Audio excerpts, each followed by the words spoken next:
एक बड़ी प्रसिद्ध हंगेरियन कहानी है कि एक आदमी का विवाह हुआ। जगड़ैल प्रकृति का था, जैसे कि आदमी सामान्यतः होते हैं। माँ बाप ने यह सोचकर कि शायद शादी हो जाए तो यह थोड़ा कम क्रोधी हो जाए, थोड़ा प्रेम में लग जाए, जीवन में उलझ जाए तो इतना उपद्रव न करे, शादी करा दी गई। शादी तो हो गई, लेकिन आदमी झगड़ैल होते हैं और उससे ज्यादा झगड़ैल स्त्रियां होती हैं। लड़की के भी माँ बाप यही सोचते थे कि विवाह हो जाए, घर गृहस्थी बने, बच्चा पैदा हो, सुविधा हो जाएगी, उलझ जाएगी तो झगड़ा कम हो जाएगा। लेकिन जहां दो झगड़ैल व्यक्ति मिल जाएं, वहां झगड़ा कम नहीं होता, 2 गुना भी नहीं होता, अनंत गुना हो जाता है। जब 2 झगड़ैल व्यक्ति मिलते हैं तो जोड़ नहीं होता गणित का, 2 और 2 4, ऐसा नहीं होता, गुणनफल हो जाता है। पहली ही रात, सुहाग रात, पहली ही भेंट में जो चीजें आई थीं, उनको खोलने को दोनों उत्सुक थे। पहला डब्बा हाथ में लिया, बड़े ढंग से पैक किया गया था। पति ने कहा कि रुको, यह रस्सी ऐसे न खुलेगी, मैं अभी चाकू ले आता हूं। पत्नी ने कहा कि ठहरो, मेरे घर में भी बहुत भेंटें आती रही है, हम भी बहुत भेंटें देते रहे हैं, तुमने मुझे कोई नंगे लुच्चों के घर से आई समझ रखा है।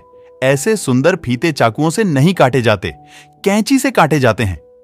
झगड़ा भयंकर हो गया कि फीता चाकू से कटे कि कैंची से कटे, दोनों की इज्जत का सवाल था।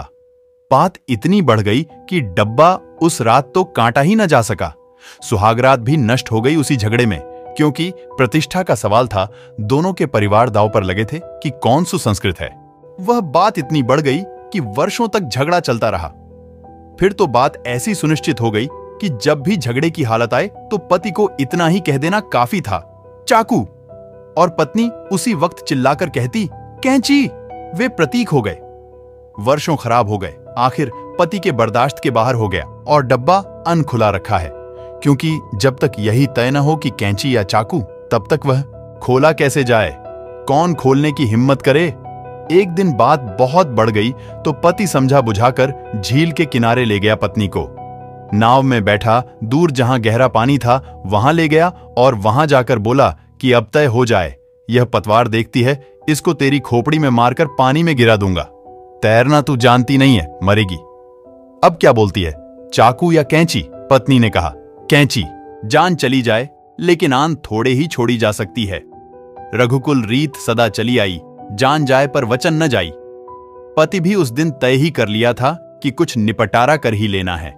यह तो जिंदगी बर्बाद हो गई और चाकू कैंची पर बर्बाद हो गई। लेकिन वह यही देखता है कि पत्नी बर्बाद करवा रही है।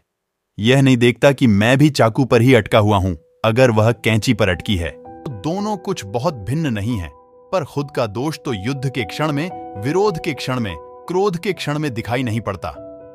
उसने पतवार जोर से मारी, पत्नी नीचे गिर गई। उसने कहा, अभी भी बोल दे, तो भी उसने डूबते हुए आवाज दी, कैंची।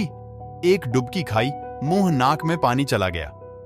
फिर ऊपर आई, फिर भी पति ने कहा, अभी भी जिंदा है, अभी भी मैं तुझे बचा सकता हूं, बोल। उसने कहा, कैंची। अब पूरी आवाज भी नहीं निकली, क्योंकि मुंह में पानी भर गया। तीसरी डुबकी खाई, ऊपर आई। पति ने कहा, अभी भी कह दे, क्योंकि यह आखिरी मौका है। अब वह बोल भी नहीं सकती थी। वो डूब गई, लेकिन उसका एक हाथ उठा रहा और दोनों अंगुलियों से कैंची चलती रही। दोनों अंगुलियों से वह कैंची बताती रही, डूबते डूबते आखिरी क्षण में। 1000 रूपों में युद्ध चल रहा है, तुम्हें दिखाई नहीं पड़ता। युद्ध के लिए कोई आकाश से बम वर्षा होनी आवश्यक नहीं है। वह तो आखिरी परिणति है, वह तो युद्ध का आखिरी रूप है। लेकिन तैयारी तो घर घर में चलती है, तैयारी तो हृदय हृदय में चलती है। युद्ध युद्ध के मैदानों पर नहीं लड़े जाते, मनुष्य के अंधकार में लड़े जाते हैं।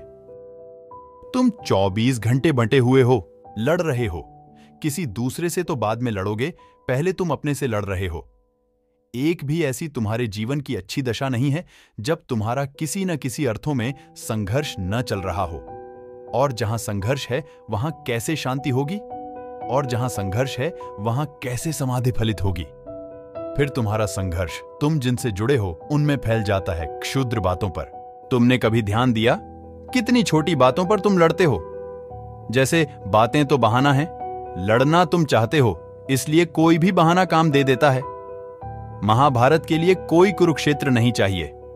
महाभारत तुम्हारे मन में है, क्षुद्र पर तुम लड़ रहे हो। तुम्हें लड़ने के क्षण में दिखाई भी नहीं पड़ता कि किस क्षुद्रता के लिए तुमने आग्रह खड़ा कर लिया है।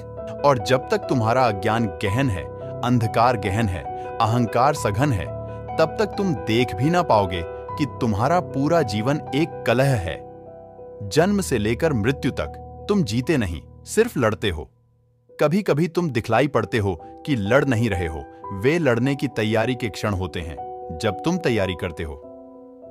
महायज्ञ की जरूरत तुम्हारे भीतर है, और वहां किसी अग्नि में घी डालने से काम न चलेगा।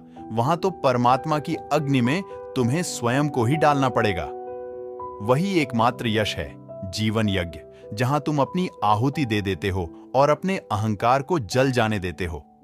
फिर कोई युद्ध नहीं है, फिर कोई उपाय ही नहीं है युद्ध का। दोस्तों, अगर कहानी शिक्षाप्रद लगी हो तो एक लाइक, शेयर, सब्सक्राइब अवश्य करें।